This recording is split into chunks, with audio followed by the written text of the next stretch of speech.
제가 특성화하는 찬양을 은혜롭게 듣다 보니까 제가 영상을 준비해야 된다는 걸 까마득하게 잃어버렸습니다. 오늘도 특성으로 영광 돌려주신 우리 가정교회 감사드립니다.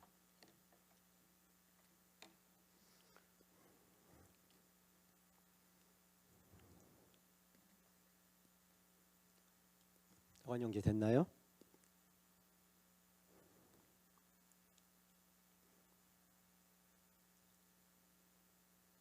죄송합니다. 이게 미리 딱 되어 있어야 되는데 제가 특성 듣다가 하는 걸 까마득하게 잃어버리고, 아이고 이거 왜 이러나요 갑자기?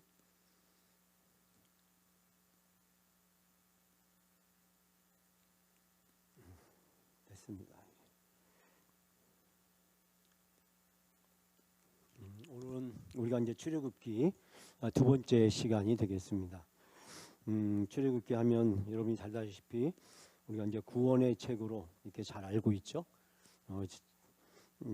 출애굽기의 그 메시지는 애굽에서 노예 생활하던 이스라엘 백성들이 하나님께 부르짖게 되자 하나님이 언약을 기억하시고 모세를 보내어서 구원해 주시고 하나님의 백성으로 살아가도록 인도해 주십니다.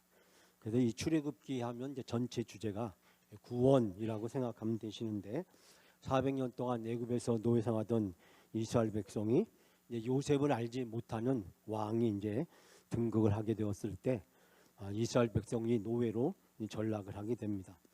노예로 전락한 이스라엘 백성이 하나님께 간절히 부르짖고 호소합니다. 그럴 때 하나님이 언약을 기억하셨습니다. 하나님이 아브라함, 이삭, 야곱, 요셉에게 주셨던 그 언약을 기억하시고 이제 모세를 보내어서 이제 구원해 주십니다. 사실 성경 창세기부터 요한계시록까지 흐르고 있는 큰 주제는 바로 하나님의 언약입니다. 하나님은 약속한 것을 반드시 이루시는 하나님이시라는 사실을 우리가 발견하게 되는데, 이스라엘 백성을 애굽에서 구원해 주신 것도 하나님이 이스라엘 백성에 대한 언약을 기억하셨기 때문이다라는 것을 알 수 있게 됩니다. 그래서 출애굽기 하면 우리가 이 출애굽기는 어떤 성경책일까라고 이제 떠올리게 되는데요. 바로 이 출애굽기는 구원을 우리에게 자세하게 소개해주고 있습니다. 그 중에서 이제 출애굽기가 참 재미있는 몇 가지가 있는데요. 첫 번째, 성경에서 보면 두 번의 출애굽이 소개되고 있습니다. 첫 번째는 애굽에서 나온 출애굽이 있었고, 또 한 번은 저 바벨론에서 70년 포로 생활을 마치고 예루살렘으로 되돌아왔던 이 바벨론 포로라고 하는 두 번째 출애굽이 있었습니다. 또한 우리가 구약 성경에 보면 두 번의 언약을 자세하게 소개하고 있는데요. 첫 번째 언약은 아브라함을 통해서 이스라엘 백성에게 주어진 언약입니다. 우리 이것은 이제 족장 언약이라고 이야기하는데, 하나님이 아브라함을 부르셔서 창세기 12장 1절에서 3절까지 말씀을 통해서 복을 주시고 아브라함이 복의 근원이 되게 해 주십니다. 그리고 아브라함에게 약속하시기를 하늘의 별과 같이 바다의 모래와 같이 내 자손을 많게 해 주시겠다. 그래서 족장 언약을 맺게 됩니다. 그 언약은 이삭을 통해서도 똑같이 계승되고 있는 것을 발견하게 됩니다. 야곱과 요셉을 통해서 이스라엘은 하나님이 약속하신 그 언약을 기억하고 살아가게 되었습니다. 그래서 이 첫 번째 언약을 족장 언약이라고 이야기하고, 그리고 모세가 이스라엘 백성들과 애굽에서 나와서 하나님과 언약을 맺게 되는데, 바로 우리가 함께 봉독한 이 출애굽기 19장 말씀에도 등장하고 또 출애굽기 34장 말씀에도 등장을 하고 있습니다. 그래서 우리 이 언약을 신의 산 언약이라고 그렇게 이야기합니다. 또 이 출애굽기는 두 번에 걸쳐서 돌판이 우리에게 소개되고 있습니다. 첫 번째 돌판은 바로 31장 출애굽기에 등장하는데, 신의 산에서 하나님께 십계명과 율법의 말씀을 받아서 모세가 내려오게 됩니다. 그러나 이스라엘 백성이 금송아지를 만드는 모습을 보면서 이 모세가 화가 나서 그 돌판을 던지게 됩니다. 그렇지만 하나님은 이스라엘 백성들을 용서해 주시고 다시 모세를 통해서 이 두 번째 돌판을 주시는 것을 보게 됩니다. 또한 뿐만 아니라 이 구약 성경에는 두 신앙 고백을 우리에게 소개하고 있습니다. 이 첫 번째 신앙 고백은 바로 출애굽기 20장 2절 말씀입니다. 애굽에서 종되었던 너희를 인도해낸 나 여호와가 가라사대. 즉 애굽에서 종이었던 우리를 하나님이 인도해 주셨다라고 하는 이 출애굽기 20장 2절의 신앙 고백은 사실 구약 성경 전체에 나타나고 있는 가장 중요한 메시지라는 사실을 발견하게 됩니다. 그리고 나서 이제 3절 이하의 십계명 말씀과 그리고 그 뒤를 이어서 율법의 말씀들을 자세하게 소개하고 있습니다. 그런데 이 십계명을 비롯한 이 율법의 말씀이 신명기 5장에도 똑같이 등장하고 있는 것을 발견하게 됩니다.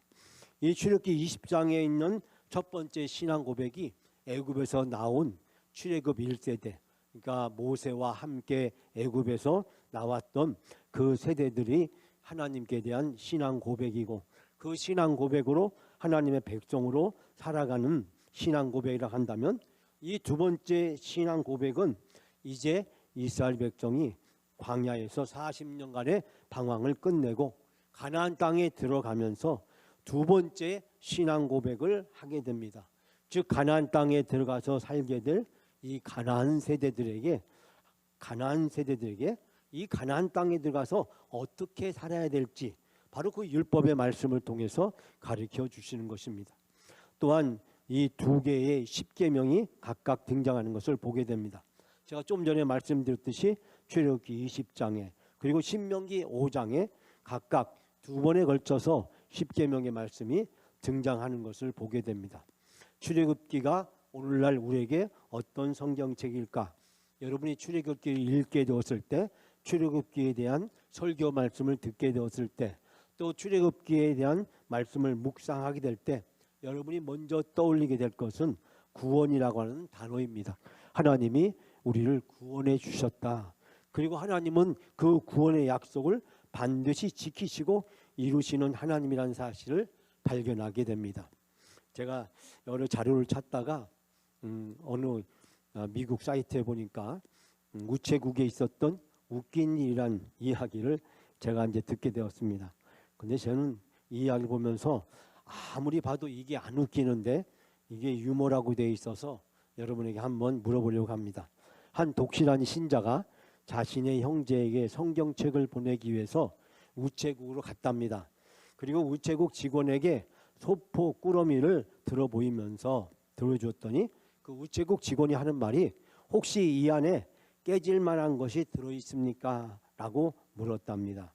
그러자 그 사람이 하는 말이 물론 있습니다 라고 대답하면서 그 사람이 뭐라고 대답한 줄 아세요? 글쎄요, 이것이 우리에게 유머가인지 아닌지는 모르겠어요. 그 사람이 하는 말이 뭐냐면 십계명입니다 라고 대답했대요. 아니, 성경책을 보내는데 그 성경책 안에 깨질 만한 것이 있느냐라고 물었더니 깨질 만한 것이 있는데 그것이 십계명이다 라고 이야기를 했답니다.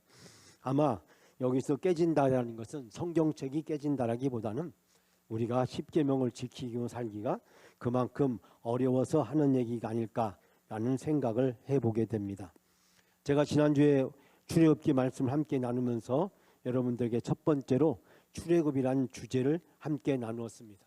즉 1장부터 18장까지의 말씀을 내용을 통해서 애굽에서 하나님이 이스라엘 백성을 하나님의 능력으로 인도해 주셨고 이스라엘 백성은 자유를 얻게 되고 새로운 삶을 살게 되었다. 그래서 하나님의 백성이 되었다는 얘기를 소개해 드렸습니다. 오늘 제가 여러분에게 드리는 말씀은 바로 시내산에서 즉 출애굽기 19장에서 24장까지 말씀인데요. 하나님이 바로 율법의 말씀을 이스라엘 백성에게 주셨다라는 말씀을 하려고 합니다. 율법의 말씀은 하나님의 거룩함을 드러내고 우리가 하나님의 백성으로서 책임 있는 삶을 살아야 된다는 것을 이야기하고 있습니다. 즉 하나님의 자녀가 된 우리들은 율법 아래에서 책임 있는 삶을 살아야 된다라는 사실을 발견하게 됩니다. 여러분, 오늘 주신 말씀을 통해서 하나님은 우리가 하나님의 백성으로 살아가게끔 하기 위해서 어떤 말씀을 주셨을까요? 그리고 그 말씀을 통해서 우리가 어떠한 삶을 살아가기를 원할까요? 그 말씀을 여러분과 같이 함께 나누려고 합니다. 우리 아시다시피 이 출애굽기의 큰 주제는 아까도 말씀드렸지만 제가 출애굽이라고 말씀을 드렸습니다. 애굽에서 종되었던 이스라엘 백성을 인도해낸 여호와가 이스라엘 백성이 하나님의 백성으로 살아갈 수 있도록 인도해 주셨습니다. 하나님의 큰 능력이 이스라엘 백성과 함께 있기 때문에 그 능력으로 말미암아서 이스라엘이 하나님의 백성이 된 것입니다.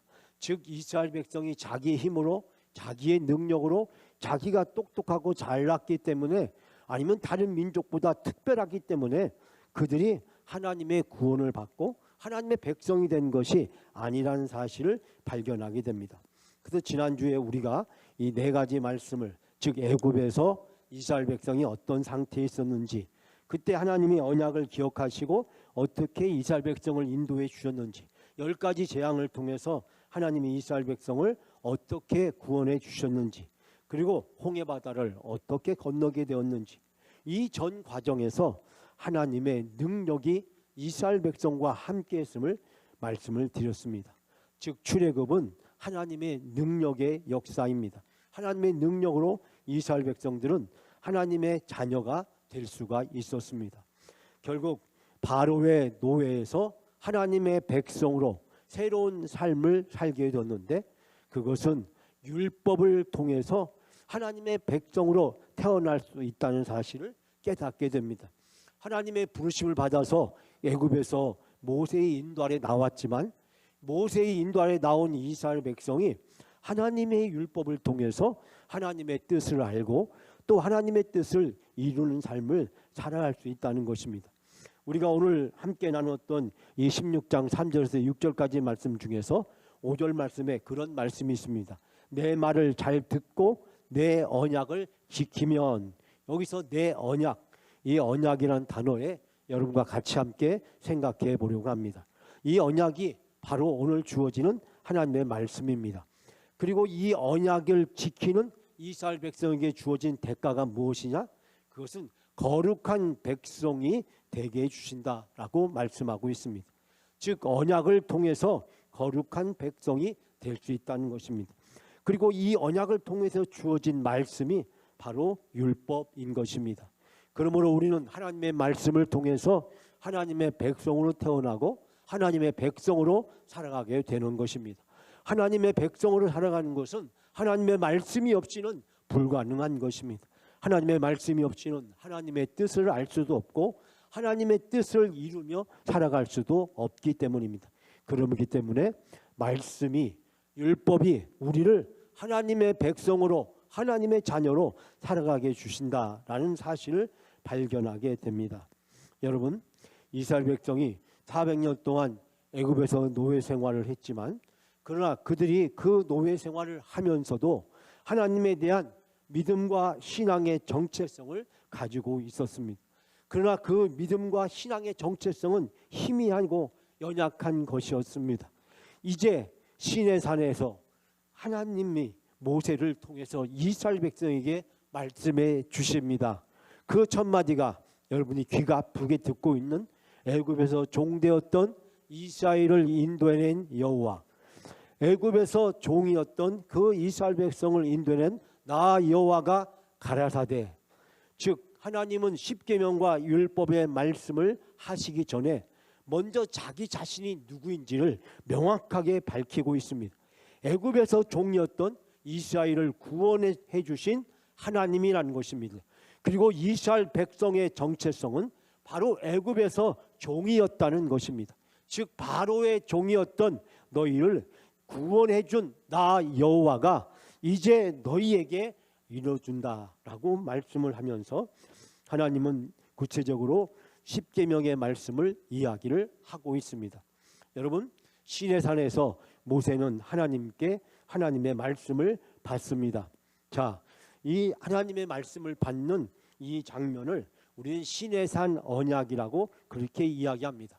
즉 이스라엘 백성이 그냥 하나님의 백성이 된 것이 아니라 하나님과 이스라엘 백성과 언약을 맺게 되었습니다. 그 언약은 모세를 대표해서 이제 언약을 맺게 되는데, 이 시내산에서 맺은 그 언약은 이스라엘 백성이 출애굽한 한 2달 정도 지났을 때 모세가 시내산에서 하나님의 율법을 받게 됩니다. 자, 20장 이하에 등장하는 이 율법의 말씀을 통해서 이제 이스라엘 백성과 하나님 사이에 한 가지 약속을 하게 됩니다. 그 약속은 뭐냐면, 이스라엘은 이제 하나님을 섬김으로써 이 하나님은 이스라엘의 하나님이 되고, 이스라엘은 하나님의 말씀에 순종함으로써 하나님의 백성이 된다는 것입니다. 즉, 하나님은 이스라엘의 하나님이고 이스라엘은 하나님의 백성이 된다라고 하는 이 언약을 맺게 됨으로써 이스라엘은 이제 하나님의 선민이 되는 것입니다. 뿐만 아니라 이 언약이란 말의 뜻은 원래 믿음으로 약속을 받은 사람들이 축복과 유익을 위해서 하나님이 주신 것입니다. 그러므로 이 언약은 아무에게나 주어지는 것이 아니라 하나님의 선택을 받은 사람들에게만 이 언약이 주어진다는 사실을 발견하게 됩니다. 즉, 하나님과 우리 인간 사이에 맺어진 어떤 약속을 여기서는 이야기하고, 이 언약은 철저하게 하나님의 주도로 이루어지게 되고, 우리는 이 언약을 하나님으로 말미암아 수혜를 누리게 되는 놀라운 은혜를 입게 되는 것입니다. 즉, 하나님이 이스라엘 백성을 바로 선택하셨고 이스라엘 백성을 불러주셨습니다. 그리고 이스라엘 백성과 언약을 맺어 주신 것입니다. 이것은 전적으로 이스라엘의 의도에 의해서 원함에 의해서 이루어진 것이 아니라 하나님이 원하셔서 하나님이 주도하셔서 이루어진 것입니다. 그러므로 이스라엘은 하나님의 큰 은혜와 축복을 받은 하나님의 백성이 된 것입니다. 마찬가지로 우리도 예수 그리스도를 통해서 하나님의 자녀가 되는 놀라운 은혜를 입게 되었습니다. 예수 그리스도를 통해서 우리가 하나님의 자녀가 된 것은 바로 하나님의 놀라운 은혜라고 하는 사실을 발견하게 됩니다. 자, 이 언약에 대해서 성경은 여러 가지로 말씀을 하고 있는데, 성경은 우리 이야기를 이 언약은 하나님께서 명령하신 것이고 또 하나님께서 세우신 것이고 하나님께서 주신 것이라고 표현하고 있습니다. 이 언약의 결과로 이스라엘은 왕같은 제사장 나라와 선민이 된 것이고, 이 하나님과 그리고 열방 사이에 중재하는 제사장이 된 것입니다. 동시에 열방을 다스리는 왕권을 소유하게 되었고, 순종과 신뢰를 통해서 축복과 구원이 이루어지게 된 것입니다. 여러분, 복잡해 보이지만 이 시내산 언약은 간단한 것입니다. 즉, 하나님과 이스라엘 백성이 서로 약속을 한 것입니다. 이스라엘 백성은 하나님을 섬기기로, 그리고 하나님은 이스라엘 백성에게 은혜와 복을 주시기로 약속한 것입니다. 그러므로 둘 사이에 이 약속이 지켜지면 하나님은 이스라엘 백성에게 은혜와 축복을 베풀어 주시고, 이스라엘 백성은 하나님께 순종하고 하나님의 말씀을 따르게 되는 것입니다. 이 시내산 언약을 통해서 하나님은 이스라엘 백성에게 십계명과 율법을 주게 되었고, 그 십계명과 율법을 통해서 이스라엘 백성이 하나님의 백성으로 살아가게 된 것입니다. 여러분 한번 생각해 보십시오. 400년 동안 애굽에서 노예 생활하던 이스라엘 백성들이 비록 400년 동안 노예 생활하면서 민족의 정체성을 지키려고 노력은 했지만, 그리고 하나님께 기도를 했지만, 그러나 하나님이 어떠한 분이신지, 또 하나님을 어떻게 예배하고 섬겨야 되는지, 하나님의 백성으로 어떻게 살아야 되는지 이스라엘 백성들은 자세하게 알 수가 없었습니다. 그렇기 때문에 하나님은 애굽에서 이스라엘 백성을 인도해 내시고 시내산에서 모세와 언약을 맺고 이제 십계명과 율법을 주어서 하나님의 백성으로 살아갈 수 있는 구체적인 길을 우리에게 가르쳐 주십니다. 하나님의 말씀이 없이 하나님의 뜻을 알 수 없고 하나님의 뜻대로 살 수도 없고 하나님의 자녀가 될 수가 없습니다. 우리는 하나님의 말씀을 통해서 하나님이 어떤 분이신지, 하나님이 우리에게 원하는 것이 무엇인지, 우리가 어떻게 살아야 되는지 구체적으로 우리는 깨닫고 안내를 받게 되는 것입니다. 그러므로 하나님의 말씀이 없이는 하나님의 백성으로 하나님의 자녀로 우리는 살아갈 수가 없는 것입니다. 사랑하는 여러분, 이 하나님의 말씀은 바로 십계명을 통해서 시작이 됩니다. 여러분, 이 십계명 말씀 복잡해 보이지만 사실은 10가지의 말씀을 이야기합니다. 이 십계명이란 말을 데칼로그란 말을 쓰는데 이 그리스어의 데카, 즉 열이라고 하는 숫자와 또 로고라고 하는 말씀, 그래서 10마디의 말씀, 이것이 바로 십계명입니다. 그리고 이 십계명은 하나님이 이스라엘 백성에게 주신 것을 이야기를 합니다. 여러분이 잘 알다시피 이 10가지 계명은 둘로 나눠져 있습니다. 첫 번째는 1계명서부터 네 번째 계명까지입니다. 자, 이 1계명부터 네 번째 계명은 하나님과 우리의 관계를 이야기해 주고 있습니다. 즉 하나님과 우리의 관계가 올바로 되어 있으려면 우리가 어떤 것을 조심해야 되는지를 바로 우리에게 소개해 주고 있습니다. 우리는 1계명부터 4계명에 있는 내용을 통해서 하나님의 사랑을 발견하고 하나님의 선택을 받은 백성으로서 우리가 가져야 될 올바른 의무가 무엇인지, 그리고 하나님을 어떻게 믿어야 되는지를 우리가 알 수 있게 됩니다. 뒤에 제가 10가지 계명을 자세하게 짧은 시간에 소개를 하겠습니다만 1계명부터 4계명까지 여러분이 기억하실 것은 하나님과 우리의 관계가 올바로 되어 있으려면 우리가 어떤 의무와 어떤 믿음을 가지고 살아야 되는지를 가르쳐주고 있고, 두 번째는 5번째부터 10번째 계명은 바로 이웃과의 관계를 우리에게 이야기해주고 있습니다. 즉 1계명부터 4계명까지가 하나님과 우리의 관계를 한다면 이 5계명부터 10계명까지의 말씀은 이웃과의 관계, 즉 수평적인 이 관계 속에서 우리들에게 이웃 사랑에 대해서 이야기하고 있습니다. 즉 하나님을 사랑하는 자는 그 결과로 이웃을 사랑하고 같은 성도를 사랑하게 되는 것입니다. 그러므로 하나님을 사랑하는 수직적인 것과 이웃을 사랑하는 이 수평적인 것은 서로 상충하는 것이 아니라 서로 하나가 되어질 때 온전하게 완성되어진다는 사실을 발견하게 됩니다.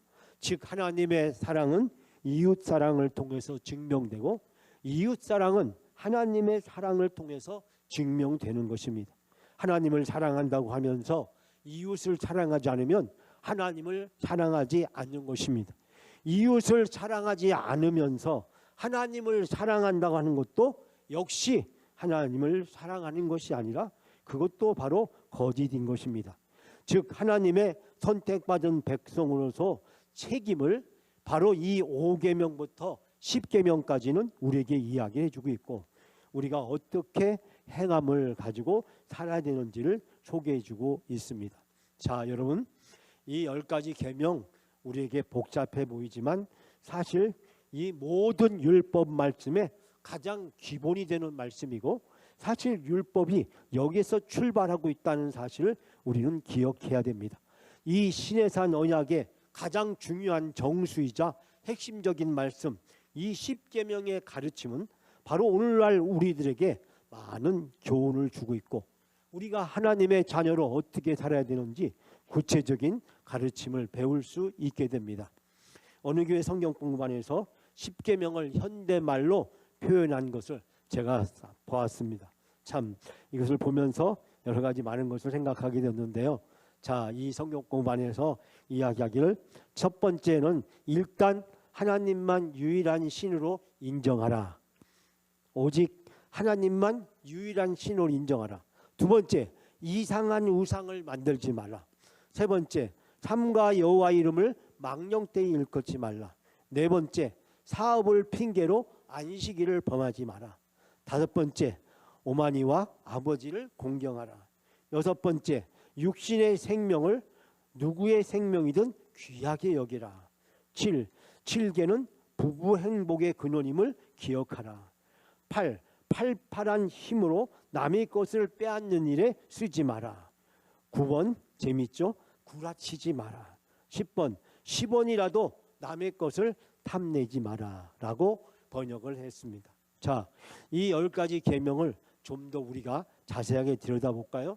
그리고 오늘날 현대말로 번역하면 어떻게 쉽게 번역할 수 있을까요? 그리고 그것을 우리의 삶에서 구체적으로 적용한다면 우리는 무엇을 생각할 수 있을까요? 자, 먼저 우리가 1계명부터 4계명까지를 생각해 보고자 합니다.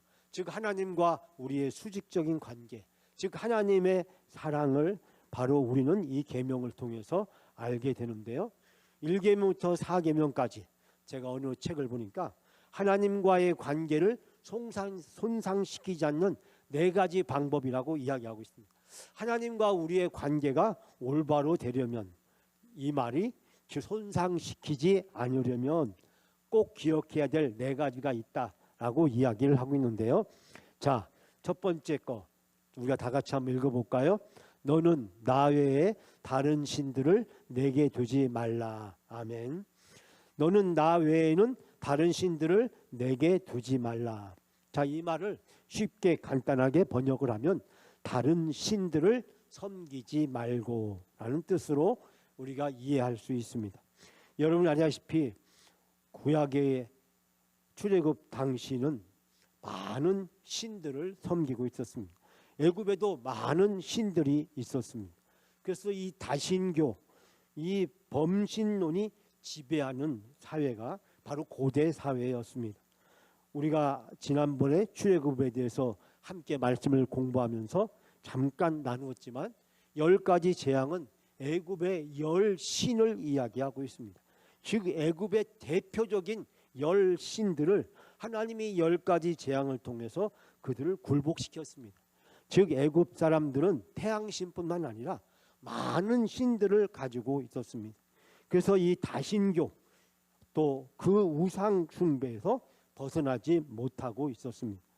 이 가나안 땅에 와보니까 이 가나안 땅에도 많은 우상들이 있었습니다. 그래서 다신교, 신을 가지고 섬기는 것을 발견하게 됩니다. 또한 범신론, 어디든지 신이 있다라고 생각하는 것입니다. 그래서 우리가 강에도 신이 있고 산에도 있고 계곡에도 있고 바위 위에도 있고 어디 가나 신이 다 존재한다. 일본 같은 경우는 이 다신교에다가 범신론까지도 이 일본 사람들이 이 우상에 빠져 있는 것을 발견하게 됩니다. 다른 신을 섬기지 말라라고 하는 것은 이러한 다신교를 범신론을 부정하는 것입니다. 우상과 샤머니즘, 무당과 점을 치는 것, 이런 모든 것들을 다 부정하는 것입니다. 그러므로 점을 친다든지 무당에게 굿을 한다든지 하는 모든 행위는 바로 10계명 중에 첫 번째 계명을 어기고 범하는 것이 되는 것입니다. 하나님 이외에 그 어떠한 신도 결코 존재하지 않는다는 사실과 하나님 이외에 그 어떠한 신도 섬겨서는 안 된다는 사실을 우리에게 가르쳐주고 있습니다. 자, 두 번째 계명은 무엇일까요? 두 번째 계명 다 같이 함께 봉독합니다.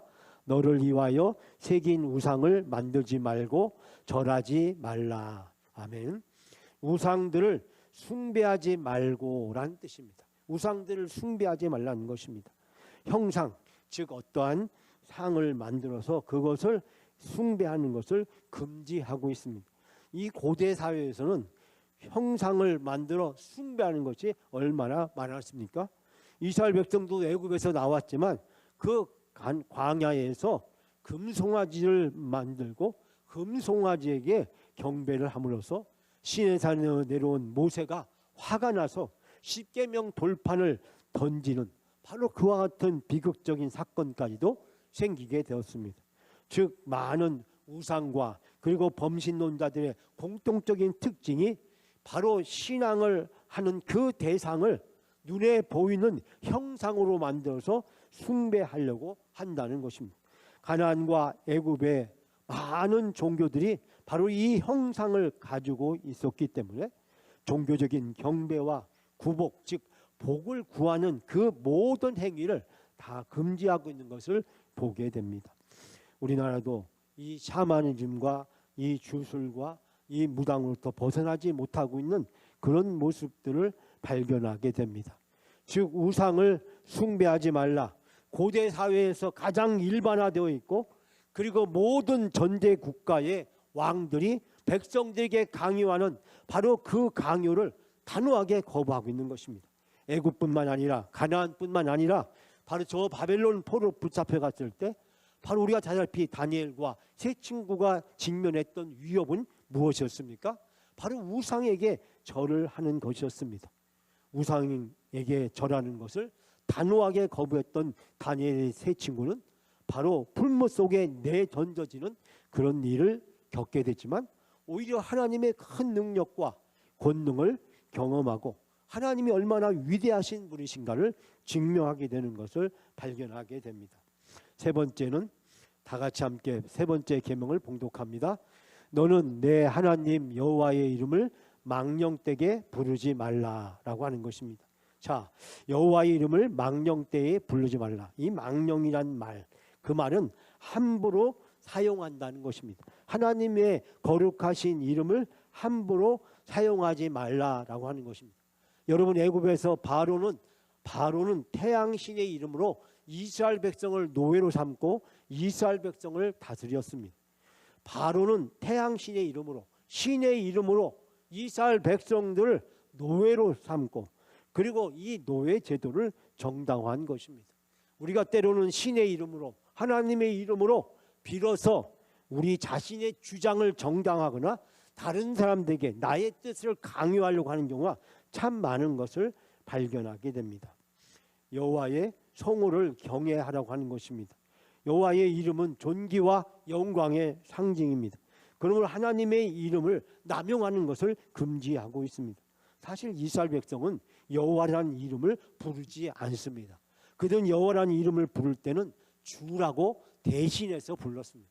즉 하나님의 이름을 부르는 것은 바로 인간이 하나님을 모독하는 것으로 생각을 했기 때문에 랍비와 서기관들도 이 성경 말씀을 필사할 때도 바로 이 여호와라는 이름이 나오게 되면 목욕을 다시 하고 기도하고 와서 다시 그 이름을 썼기도 했고, 후대에 와서는 거의 이 말씀을 여호와를 이 주라고 하는 말로 바꾸어서 기록했다라고 이야기를 하고 있습니다. 그만큼 하나님의 이름을 함부로 부르는 것이 이스라엘 백성들에게는 큰 죄로 간주되었다는 사실입니다. 그런데 오늘날 우리가 하나님의 이름을 부를 수 있도록, 하나님을 찬양할 수 있도록 우리에게 기회가 준 것은 큰 축복이고 은혜임을 발견하게 됩니다. 네 번째는 다 같이 함께 봉독합니다. 안식일을 기억하여 거룩하게 지키라. 자, 이 말의 뜻은 우리가 잘 알다시피 거룩한 안식일을 더럽히지 않아야 한다라는 뜻을 가지고 있습니다. 사실 이 네 번째 계명은 하나님 사랑에 속한 계명이기도 합니다. 즉 예배를 통해서 하나님 앞에 우리 자신을 드려야 된다라고 했을 때 바로 이 네 번째 계명은 하나님에 대한 사랑의 표현이고, 또한 노동과 일을 하지 말고 쉬어야 된다라고 생각할 때 이 네 번째 계명은 사람에 대한 계명이기도 합니다. 우리는 안식일을 거룩하게 지켜야 되는데, 여기서 우리에게 가르쳐주고 있는 교훈은 무엇입니까? 하나님의 창조 사역을 완수해야 된다는 것입니다. 즉 하나님이 모든 것을 창조하셨기 때문에, 그 창조하시고 하나님이 쉬셨기 때문에 우리가 하나님께 그날을 예배하게 되는 것입니다. 또한 하나님의 구속 사역을 완수하게 되는 것입니다. 우리는 안식일을 통해서 하나님이 창조의 모든 것을 이루시고 완성하신 것처럼 인류 구원을 위한 하나님의 구속이 온전히 이루어지는 것을 발견하게 됩니다. 오늘날 우리는 안식일에서 주일로 승화돼서 하나님 앞에 예배를 드립니다. 즉 안식일이 창조 기념이라고 이야기한다면 이 창조 기념일은 근본적으로 율법에 속해 있게 됩니다. 그러나 주일은 부활 기념일입니다. 부활 기념일은 율법이 아니라 은혜인 것입니다. 하나님의 사랑과 은혜로 우리가 구원을 받게 된 것입니다. 그러므로 안식일 창조 기념일을 지키고 있는 안식교는 바로 예수 그리스도의 은혜를, 십자가의 구속을 올바로 깨닫거나 인정하지 않는 것입니다. 그래서 이 네 가지 계명을 하나님과 우리의 관계를 손상시키지 않는 법을 가르쳐주고 있습니다. 자, 그리고 이제 우리가 네 번째, 다섯째부터 10가지 계명, 이 계명을 이웃과 관계를 손상시키지 않는 6가지 방법, 이웃과 어떻게 하나님의 자녀로서 하나님의 백성으로서 우리가 올바른 관계를 가지고 살아갈 수 있을까라는 것을 가르쳐주고 있습니다. 자, 우리 5번째 계명입니다. 다 같이 함께 읽습니다. 내 부모를 공경하라. 부모님을 공경하라고 하는 것입니다.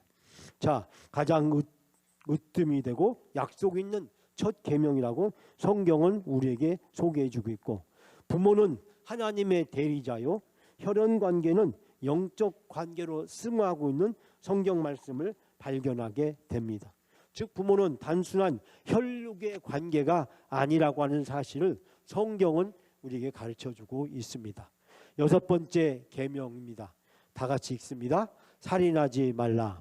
다른 사람의 생명을 존중하라고 하는 것입니다. 자, 근데 이 계명이 가장 으뜸이 되는 계명이라고 이야기하고 있습니다.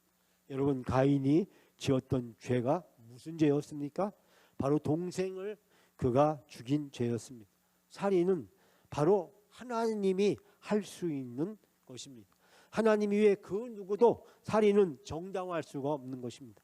생명을 주신 분이 하나님이시기 때문에 생명을 취하는 분도 하나님이시기 때문입니다. 그렇기 때문에 10계명 중에서 가장 으뜸이 되는 계명이고 약속이 있는 첫 계명이라고 우리에게 소개해주고 있습니다.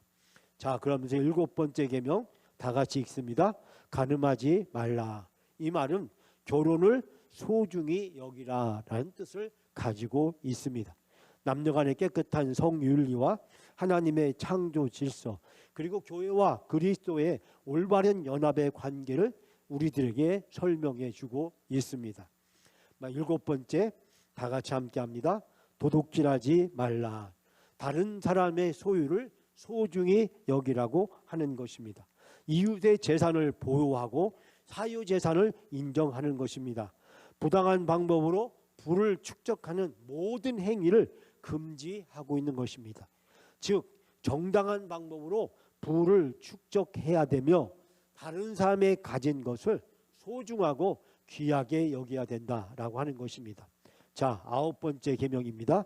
내 이웃에 대하여 거짓 증거하지 말라. 이 말은 무엇입니까? 진실을 존중하라고 하는 것입니다.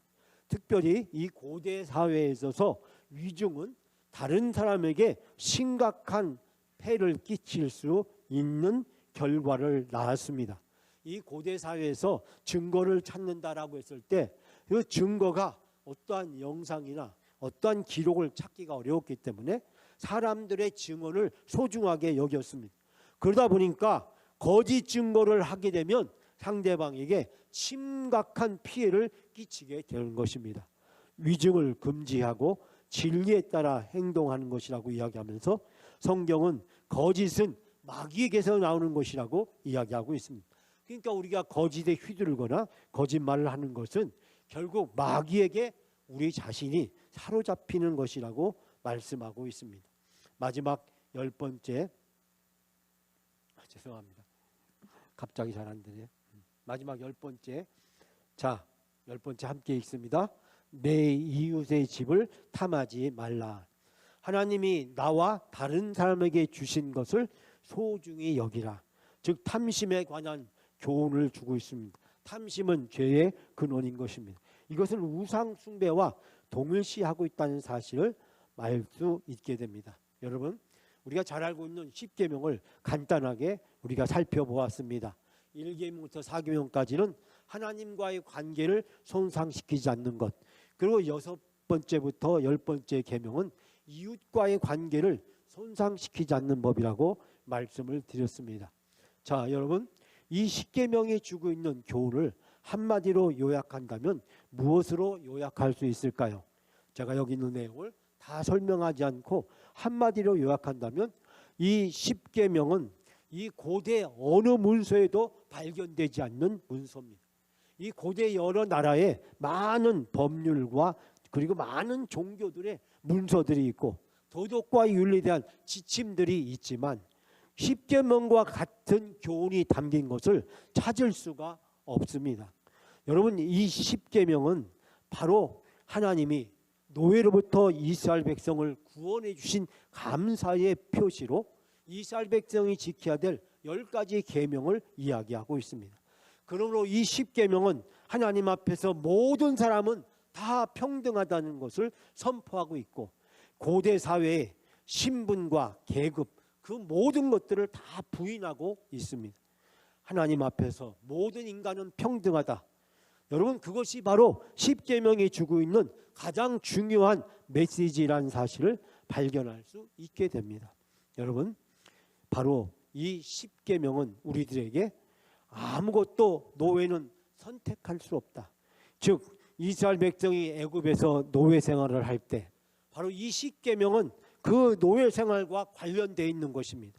즉 바로의 이름으로 즉 우상을 만들고, 그리고 안식일도 노예는 일을 해야 되고, 그리고 노예는 자기의 가족도 지킬 수 없고 아내도 지킬 수 없고 거짓 증거로 목숨이 달아날 수도 있고 자기의 소유물도 지킬 수가 없습니다.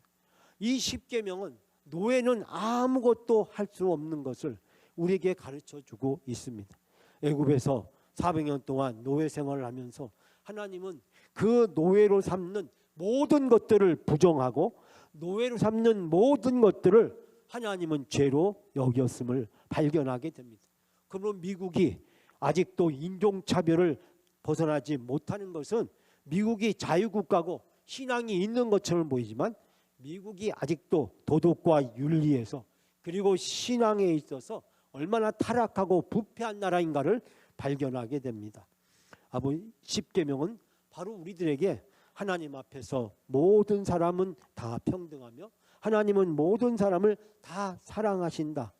그리고 그 어느 종교에서도 어느 국가에서도 어느 윤리나 도덕에도 발견할 수 없는 위대한 가르침을 십계명은 오늘날 우리에게 주고 있습니다. 예수님께서는 이 십계명의 말씀이 오늘 우리에게도 유효한가에 대해서 이렇게 말씀하고 있습니다. 자, 마태복음 22장 35절에서 40절에서 이것이 크고 첫째 되는 계명이요 둘째도 그와 같으니 내 이웃을 내 자신같이 사랑하라. 즉 예수님께서 바로 우리들에게 이 계명을 지키는 것이 곧 사랑이라고 말씀을 하시면서 하나님을 사랑하는 것과 이웃을 사랑하는 것은 별개가 아니라는 사실을 말씀하고 있습니다. 뿐만 아니라 사도 바울도 우리에게 로마서에서 무엇이든지 전에 기록된 바는 우리의 교훈을 위하여 기록된 것이니 우리로 하여금 인내 또는 성경의 위로로 소망을 가지게 하려 함이라. 즉 기록된 율법의 말씀은 우리들에게 참된 위로와 소망을 주고 있는 구원의 표지라고 그렇게 말씀을 하고 있습니다. 오늘 좀 어렵고 복잡한 얘기를 여러분에게 말씀을 드렸습니다. 여러분, 하나님은 이스라엘 백성에게 하나님의 율법 말씀을 주셨습니다. 그리고 애굽의 바로의 노예가 아니라 하나님의 백성으로 살아가는 법을 가르쳐 주셨습니다. 하나님의 백성으로 하나님의 자녀로 어떻게 살아갈 수 있을까요? 바로 하나님의 말씀으로 살아갈 수 있습니다. 자, 출애굽기 24장 3절 말씀에 이렇게 모세는 이야기합니다. 모세가 와서 여호와의 모든 말씀과 그 모든 율례를 백성들에게 전하며 그들이 한 소리로 응답하여 이르되 여호와께서 말씀하신 모든 것을 우리가 준행하리이다. 하나님이 말씀하신 모든 것을 준행하겠다라고 이야기를 합니다. 자, 이 말씀을 쉬운 말로 번역해 보면 여호와께서 말씀하신 대로 다 따르겠습니다. 여러분, 우리가 천국행 여정에 우리를 천국으로 인도해 주신 생명의 나침판은 바로 하나님의 말씀인 것입니다. 하나님의 말씀을 통해서 우리는 하나님의 자녀로 살아갈 수 있는 놀라운 은혜와 축복을 받게 되었습니다. 사랑하는 여러분, 오늘도 이 말씀을 묵상하면서 즉 출애굽기 19장부터 24장까지의 말씀을 통해서 우리는 하나님의 말씀대로 살아가게 될 때 하나님의 백성으로 하나님이 주신 언약으로 하나님이 주신 풍성한 은혜와 축복을 누릴 수 있다는 사실을 발견하게 됩니다. 오늘 여호와께서 말씀하신 대로 다 따르겠습니다. 이 고백이 여러분의 고백이 되어지시기를 주님의 이름으로 축원합니다.